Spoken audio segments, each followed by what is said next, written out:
남들은 거의 모르는 진짜 이야기부터 시작해보겠습니다. KF-21 개발이 한창이던 2017년과 2018년 사이 한국항공전자 업계 내부에서는 단 한 번도 외부에 공개되지 않은 중요한 보고서가 돌았습니다. 그 보고서에는 인도네시아의 분담금지연이 단순한 재정 문제가 아니라 향후 기술 이전 협상에서 우위를 잡기 위한 의도적 전략이라는 분석이 포함돼 있었습니다. 방산업계 고위급 관계자는 당시 인도네시아가 한국의 항전장비 국산화율 89% 달성 가능성 자체를 의심했다고 말했습니다. 특히 비행 제어 알고리즘, 공중표적 자동 추적 소프트웨어, 스텔스 패널 조립 기술 등 인도네시아가 가장 탐냈던 14개 항목은 한국도 미국에 의존하지 않고 독자 개발을 선언한 대표적인 기술이었습니다. 여기서 갈등의 씨앗이 터졌습니다. 인도네시아는 기술 지원을 받는 입장이면서도 정작 한국이 이 기술들을 완성할 수 있을지 확신하지 못했습니다. 해외 전문가들은 이 판단을 최악의 오판이라고 표현했습니다. 왜냐하면 한국은 이미 2015년부터 국방기술진흥연구소와 ADD가 합동으로 미공개 알고리즘 검증 시험을 52회 이상 실시했고 2019년에는 완전 국산 비행 제어 로직으로 F4의 고각기동 데이터를 완벽히 복제하는데 성공했기 때문입니다. 이 내용은 외부에는 절대 공개되지 않은 내부 성과였고 한국 방산계의 자존심이자 핵심 비밀이었습니다. 하지만 인도네시아는 이 사실을 모르고 있었습니다. 그러니 한국의 기술을 반신반의했을 수밖에 없습니다. 그러나 바로 이때 한국은 인도네시아가 상상도 못했던 속도로 기술의 벽을 돌파했습니다.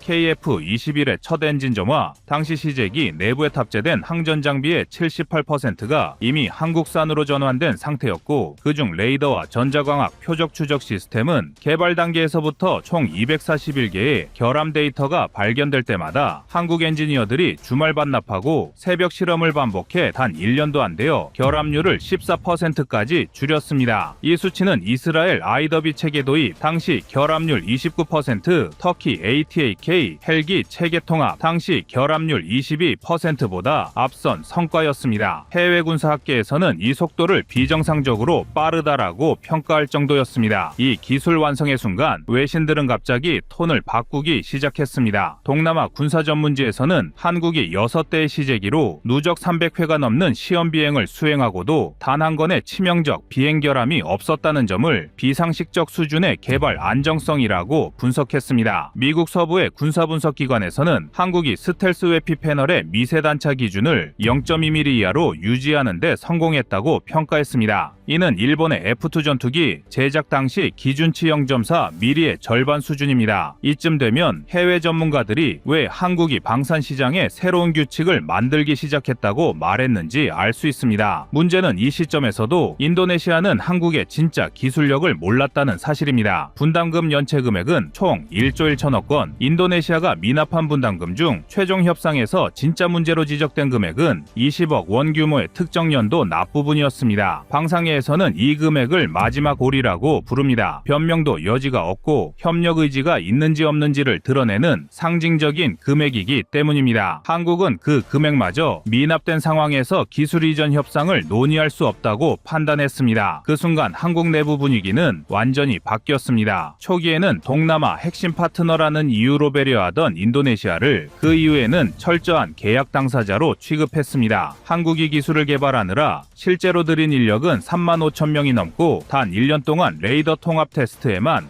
46가에 붙여 지원 인력이 투입되었습니다. 이런 국가 단위의 투자를 생각하면 기술 이전을 쉽게 열어줄 수 있는 성질의 문제가 아니었습니다. 그리고 마침내 시험 비행이 성공하자 해외 언론이 먼저 반응했습니다. 이반딩 아일랜드 군사 포럼에서는 한국의 레이더가 110km 범위에서 항공기 표적을 동시 40개 추적한 실험 데이터를 입수했다며 이를 유럽 에이사 레이더와 동급으로 평가했습니다. 유럽 군사 전문 매체에서는 한국이 선진국도 10년 이상 걸린 스텔스 형상 최적화를 5년 만에 끝내고 미국의 5세대 기체와 유사한 공격 패턴을 만들어냈다고 분석했습니다. 이제부터는 인도네시아가 크게 잘못 짚었다는 사실이 명확해졌습니다. 기술 이전은 당연히 어렵게 되었고 공동개발국으로서의 접근 권한은 사실상 축소되었습니다. 원래라면 공동개발국이 유지될 경우 KF-21 핵심 기술 중 20% 이상을 간접적으로나마 접근할 수 있었지만 지금은 0%에 가까운 구매국 지위로 떨어질 위기에 놓였습니다. 방산 관계자들은 이걸 9조 원짜리 기회를 스스로 걷어찬 꼴이라고 표현했습니다. 반대로 한국은 기술 주권을 지키며 세계 최고 수준의 협상력을 손에 넣었습니다. UAE와 폴란드, 필리핀까지 KF21 도입 협상을 진행하면서 한국은 기술 주권 우선 원칙을 협상의 기본 전제로 올려놓았습니다. 이제는 어느 국가도 한국 기술을 가볍게 보지 못합니다. 한국이 기술을 숨기려는 것이 아니라 지켜야 할 만큼 가치가 높아졌기 때문입니다. 그런데 인도네시아는 그 변화를 너무 늦게 깨달았고 겨우 20억 원을 아끼려다 한국이라는 거대한 기술 파트너의 문을 스스로 닫아버렸습니다. 그리고 그 순간 한국은 새로운 단계로 올라섰습니다. 기술력, 주권, 협상력 이 세 가지를 모두 차지한 나라로 말입니다. KF21 개발이 중반부를 넘어서던 시점 한국 방산 업계 깊은 곳에서는 외부에 거의 알려지지 않은 변화가 조용히 일어나고 있었습니다. 인도네시아의 분담금 미납 이슈가 언론의 표면을 뒤덮고 있었지만 실제로 한국의 방산 전략을 움직인 동력은 전혀 다른 곳에 존재했습니다. 한국이 개발 과정에서 확보한 기술 중 일부가 예상보다 훨씬 빠른 속도로 진화했고 이 기술이 해외에서 전략 자산이라는 평가를 받기 시작하면서 상황은 급격히 달라졌습니다. 인도네시아가 미처 파악하지 못한 흐름이 그 시점부터 한국의 선택을 완전히 다른 방향으로 이끌어버렸습니다. KF21의 진짜 가치는 기체 형상이나 엔진이 아니라 그 안에 녹아있는 정보, 소재, 전자구조였습니다. 한국의 복합 소재 연구진이 스텔스 외피 패널 제작 공정에서 단차 기준을 0.18mm 수준으로 고정시키는 데 성공했을 때 이 성과를 처음 받아본 해외 항공 전문가들은 거의 충격에 가까운 반응을 보였습니다. 이 수치는 기존 유럽 전투기급 복합 소재 기준을 크게 앞서는 값이었고 일본이 아직도 안정적으로 달성하지 못한 수준이었습니다. 이 단차 유지 기술은 스텔스 성능을 끌어올리는 동시에 유지비를 감소시키는 효과가 있어 해외 방산업체들이 탐내던 분야였지만 한국은 개발 과정에서 이를 독자적으로 확보해버렸습니다. 복합 소재 원가가 1제곱미터당 170만 원대라는 점을 고려하면 한국이 확보한 생산 공정 효율 자체가 곧 전투기 경쟁력으로 환산되는 셈입니다. 이 시점부터 인도네시아와의 관계는 서서히 다른 궤도에 들어갑니다. 인도네시아는 한국이 미국이나 유럽에 의존하지 않고 이 소재를 독자 확보했다는 사실을 정확히 파악하지 못했습니다. 공동개발국 지위를 믿고 있었던 인도네시아는 기술 이전 협상이 이루어질 것이라고 자연스럽게 생각했지만 한국 내부에서는 이미 기술 가치 평가가 크게 뛰어오르면서 협상의 원칙 자체가 달라지고 있었습니다. 전자, 항전 분야에서는 이 변화가 더욱 극적으로 나타났습니다. KF21 개발 중 수집된 비행 데이터는 27만 건이 넘었고 이 데이터로 구축된 전투 알고리즘과 센서 융합 기술은 해외에서 별도 판매만 해도 1,000억 원대 가치가 나오는 것으로 평가되었습니다. 무엇보다 이 데이터는 단순한 시험 기록이 아니라 실제 전투 상황에서 조종사가 내릴 판단을 예측하고 분류할 수 있는 기반이었습니다. 한국군 조종사들 사이에서는 이 알고리즘이 조종사에게 한 박자 빠른 선택지를 제시해주는 시스템이라는 평가를 받았습니다. 이 기술 역시 인도네시아가 기술 이전 요청 목록에 넣어둔 항목이었지만 한국 입장에서는 국가전략 자산에 해당하는 분야였습니다. 기술을 넘겨줄 수 없는 이유가 단순한 재정 문제가 아니라 미래 전투 소프트웨어 시장의 주도권과 직접 연결된 분야였기 때문입니다. 인도네시아가 이 사정을 몰랐던 것은 아니지만 한국이 이 기술을 전략 요소로 판단했다는 사실 자체를 예상하지 못했습니다. 한국의 판단이 더욱 확고해진 결정적 지점도 존재했습니다. KF21 체계 개발을 위해 국내에서 처음 구축된 항전 레이더 통합 테스트 라인은 미국과 프랑스만 보유하던 수준의 설비였습니다. 이 장비는 개발 기간을 획기적으로 단축시켰고 실제로 한국은 이 설비를 활용해 A사 레이더 통합 과정에서 발생한 결함률을 1년 만에 절반 이하로 줄였습니다. 이 설비가 존재한다는 사실 자체는 대부분 외부로 공개되지 않았지만 해외 방산기업들 사이에서는 한국이 이제 본격적으로 기술 독립을 완성했다는 해석이 빠르게 퍼졌습니다. 인도네시아가 예상하지 못한 흐름은 바로 이 지점이었습니다. 한국은 기술을 조립하는 나라가 아니라 기술을 구축하고 검증하는 능력을 가진 나라로 국가로 넘어가고 있었습니다. 이런 나라의 기술 이전을 요구한다는 것은 예전 방식으로는 통하지 않는 일이었습니다. 한국과 인도네시아의 KF-21 협력 구조는 기술 가치가 급상승한 순간부터 완전히 달라졌습니다. 한국이 확보한 스텔스 소재, 항전 알고리즘 레이더 통합 기술이 전략 자산으로 평가되면서 분담금 비율로 접근할 수 있는 단계가 아니게 된 겁니다. 인도네시아가 공동개발국으로서 접근할 수 있었던 약 20%의 기술 권한도 한국 내부 검토에서 상당 부분이 최고 등급 보안 항목으로 분류되며 사실상 이전이 불가능하다는 결론이 나왔습니다. 이 시점부터 한국은 기술을 제공하는 국가에서 기술을 선택받는 국가로 위치가 바뀌었고 폴란드, UAE, 필리핀 등 대형 수요국들이 KF-21 도입 논의를 본격화하면서 협상력의 중심이 한국 쪽으로 완전히 기울었습니다. 그 결과 인도네시아는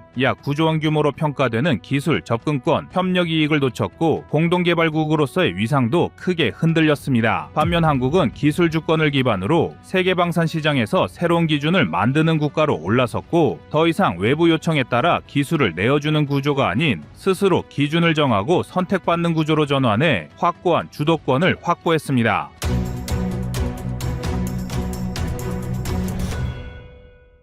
다음은 25년 11월 19일 보람에 내년 예산 증액한 이후 영상입니다. 여기에 더해서 결정적인 정황이 있습니다. 인도네시아가 분담해야 했던 KF-21 개발비 약 1조 1천억 원 중 상당액을 회수하지 못한 상황에서 정부는 이를 대신 부담하려다가 국회에서 번번이 거부당해왔습니다. 그런데 이번에는 국회가 먼저 예산을 증액했습니다. 이 변화는 단순한 예산 편성 문제가 아니라 한국이 보람의 사업을 대외 전략자산으로 바라보기 시작했음을 상징하는 장면으로 보입니다. 현재 KF-21은 2026년 실전 배치, 2030년 블록3 스텔스화, 2032에서 2035년 수출 본격화를 앞두고 있습니다. 이 과정에서 시범 비행 전담 기체, 즉 블랙 이글스용 보람에는 세계 수출 시장에서 파괴적 효과를 가져올 수 있습니다. 한국 공군이 직접 보람에로 고난도 하늘쇼를 펼치고 그 장면을 수십 개국 장성들이 지켜보게 된다면 단순한 마케팅을 넘어 압도적 군사 신뢰 구축 효과가 발생합니다. 국회는 아마 이 점을 계산한 것으로 보입니다. 이제 한국의 전투기 산업은 단순히 조용히 생산만 하는 단계가 아니라 브랜드 그 자체를 세계 시장에 밀어붙여야 할 단계입니다. 미국도 블루엔젤스, 러시아도 루스키 비탐, 프랑스도 라파엘을 시범기체로 돌립니다. 한국이 보라매를 시범기로 쓰기 시작한다는 건 사실상 우리는 이제 전투기 수출 선진국 반열에 올랐다는 선언이 됩니다. 그리고 마지막으로 해외 외신 분석에서 계속해서 강조한 부분이 있습니다. KF-21의 2026년 배치 일정이 지연되면 안 된다는 점입니다. 이번 추가 예산이 바로 그 지연 가능성을 원천 차단하는 예방 조치라는 평가도 있습니다. KF-21의 양산 1호기 조립이 올해 5월 시작됐고 내년 하반기 최초 인도가 예정돼 있기 때문에 바로 이 시점이 가장 위험합니다. 자금 지연, 인도네시아 리스크, 핵심 부품 선행 발주 지연 등이 모두 걸려있는 구간입니다. 그런데 국회가 자금줄을 길게 잡아준 겁니다. 이 모든 정황을 종합하면 결론은 하나입니다. 국회가 보람의 사업을 국가 브랜드 사업으로 승격시키기 시작했다. 그리고 그 중심에는 블랙 이글스용 KF-21이라는 아직 공개되지 않은 새로운 카드가 있습니다. 사실 TOCB가 고난도 시범 비행에는 최적화돼 있지만 장거리 전개, 공중급유, 고고도 기동 성능 등은 일반 전투기 대비 제한적입니다. 반면 KF-21은 최대 항속거리 2,900km, 공중급유 시 5,000km 이상까지 작전 투입이 가능합니다. 이 말은 곧 중동, 동남아, 유럽 지역에서 개최되는 전투기 전시 행사나 에어쇼 대부분은 KF-21이 단독으로도 이동이 가능해진다는 뜻입니다. 특히 중동권 에어쇼의 경우 아부다비, 두바이, 사우디 등 행사 간 이동만 해도 1,500에서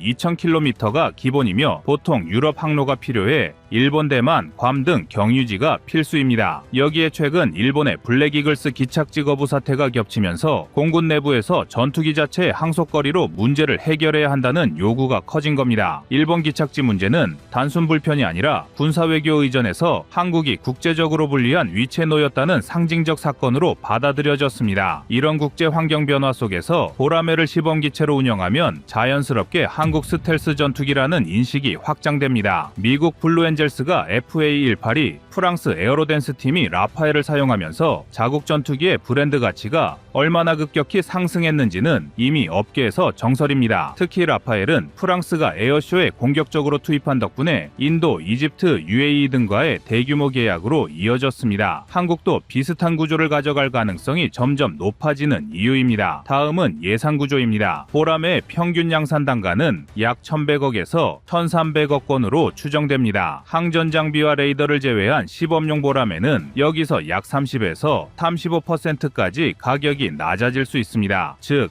한 대당 700억 원대까지 진입할 수 있다는 계산입니다. 현재 블랙이글스는 8대 편제로 운용 중인데 만약 보라매를 동일하게 편제한다면 총 비용은 약 5,600억 원 수준이 됩니다. 이번에 국회가 증액한 예산 총합 6,700억 원과 거의 일치하는 수치입니다. 바로 이 지점이 방산업계가 가장 크게 반응한 이유입니다. 기존 물량과 단가 구조를 고려하면 이번 증액이 양산 안정화 조치로 보기에는 지나치게 큰 규모이며 블랙이글스용 보라매 8대를 맞춰 들어가는 구조로 해석하면 대부분의 의문이 풀립니다. 그리고 아직 공개되지 않은 기술적 요소가 하나 더 있습니다. 보라매는 이미 국산 A사 레이더, IRST 저고해선 탐지기, 대형 공중 데이터 링크 등 핵심 항전 장비 국산화율이 89% 이상에 도달했습니다. 시범용 기체는 이러한 항전 장비를 제거하는 방식으로 가격을 조정하고 대신 구조적 기동성 강화와 무장 제거를 통해 고난도 고개 비행이 가능하도록 재설계될 수 있습니다. 이 개조 비용은 양산 공정 기준 약 10억에서 20억 원대로 추산되며 공군의 기존 유지보수 체계 안에서도 충분히 흡수 가능한 수준입니다. 게다가 보라매의 고속 선회 성능, 저속 안정성, 고고도 상승률은 모두 T50보다 우수합니다. 예를 들어 T50의 지속 선회률은